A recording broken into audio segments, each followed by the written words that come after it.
In fact, we're pretty good targets. If you're strong enough in your belief, maybe you can get me. That's right. I mean, we have to be skeptical about skepticism to some degree. At some point, the preponderance of evidence, as Steve suggested, I was unfortunately trapped into a conversation with a very religious person recently, and I finally had to say, look, you show me proof of divinity, and I'll buy it. I said, I'm not going to buy your holy scriptures and things like that, but if a divine being showed up, works for me.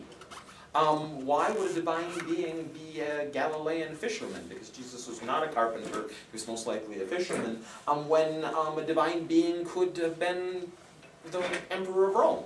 There's no logic there. What's the point to a miracle? The whole thing is a miracle. Yes. You're gonna go that way. Yeah. So, but I would be more than happy, I told this person, I said, if the Archangel Gabriel showed up right now, or the Archangel Michael with his sword, I might be moving in your direction. I'm open to that. But it's never happened. Well, and that's one of the problems with the whole religious argument.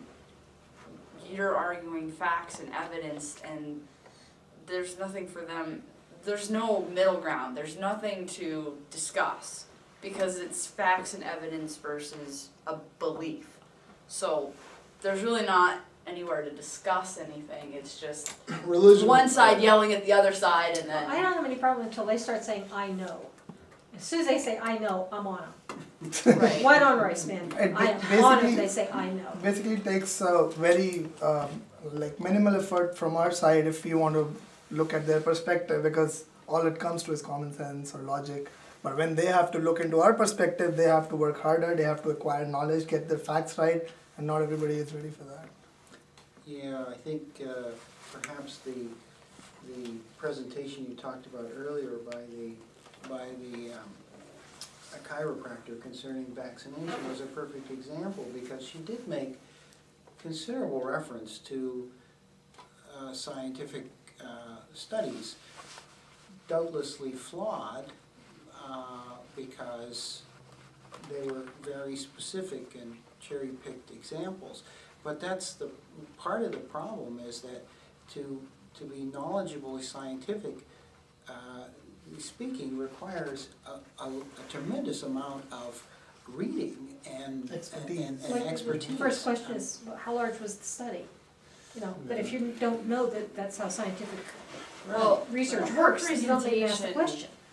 Her presentation was actually the kind of presentation that I worry about, because she seems to come from a place where I think that she genuinely cares about Yeah, people, right. and she thinks, you know, that she knows what she's talking about, Right. and she had the rhetoric right. I mean, her argument, the way that it was presented, it was very well presented. I mean, she, you know, if you take a rhetoric class, Yeah. her presentation was like word for word from the textbook, you know, and it's scary in a way, because then you have these people that, I mean, they're trying to do the right thing. The people that were there, they, you know, they want the information, they want to make a good decision, and she appeals to that, you know, and she had some facts, Right, you and know. she's taking the burden of having to be an expert off their hands. Right. because- Well, I don't have to do the research, she did it for me. Well, no, that's not how it works, you know, and you know, and the other thing is that she didn't make any distinction between a flu vaccine and an MMR or any, I mean, there was no, it was all lumped together, and, you know. The thing that frustrates me about science a lot lately is that it is incredibly difficult to distinguish actual science from pop science. You know, people read these dieting magazines and all this other stuff, and they contradict themselves 12 pages apart. But, you know, it's this, people are searching for answers, even They're though... looking for easy But they're looking for answers. easy answers. You know, they're looking for the answer that will make life simple, because they don't truly want to have to change. I have the same criticism. You know, I've been going through a really difficult stretch in my life because part of me, a large part of who I am, has had to change because I've been involved in conservation organizations, and I've had to sit down and look at them and say, you know what, guys, you want change without change. I was like, that's your problem. You want to do something different without change. Religious people, in a lot of times, they don't really, they want, what they really want is to live in a better world, but they don't want to have to do the work to get there. They just want to figure out, they'll get through this life and then they'll get there. You know what I mean? And even they're like trying to portray their scriptures or holy books and trying to find flaws so that they can make their life better. Right. Like they'll just find loopholes and do something against it, which people didn't used to do before. And they'll say, oh no, you know, it means that. Right. So we'll do it. That's how you Right. get 4 wives at a time. Convenient Yeah. interpretation. Yeah, I was gonna say. But I also think us as skeptics, you know, and other people, the religious people and stuff, we actually have some common ground. We do want a better country. We do want good education. We do want to fight the fraud and other stuff like that. So I think maybe, you know, instead of maybe trying to, it's almost impossible to change another person's mind. But there are things that we agree on. And those are the things that we need to work on together. But according to Glenn Beck, the problem with America is the fact that we're not religious anymore. Well, I truly understand your point, and I truly do. When I meet a moderate, try to come to that. You know, I have a conversation with a guy I work with daily. It's funny, if you ever come to our deli, you'll hear us talking about the weirdest crap.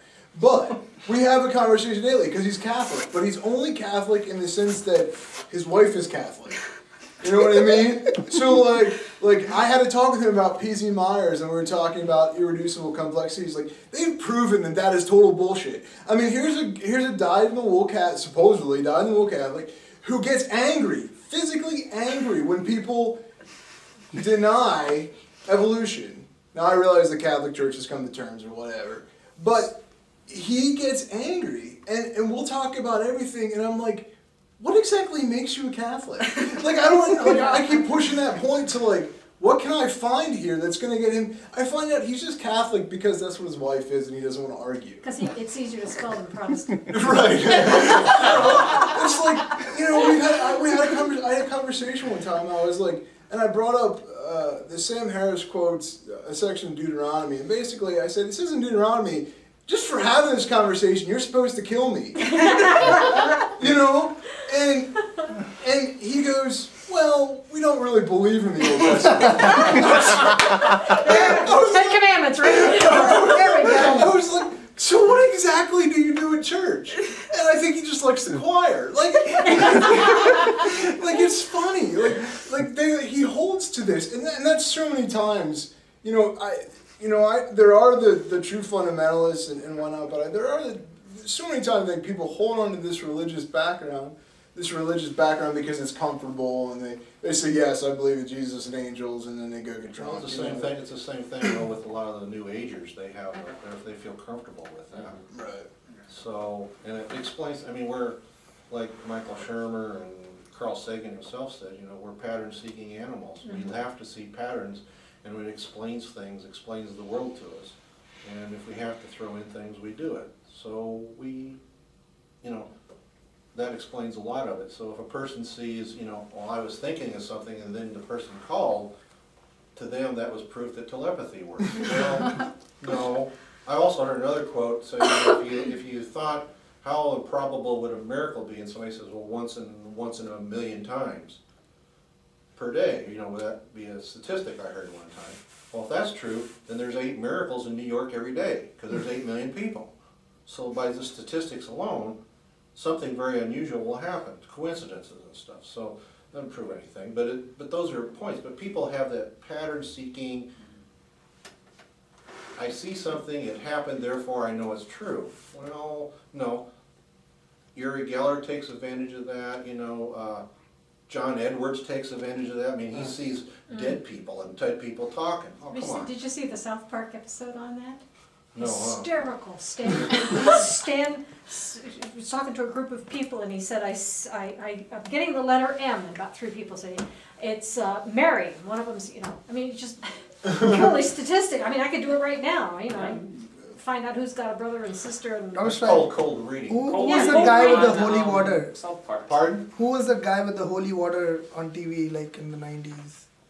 He used to advertise holy water, and he would send you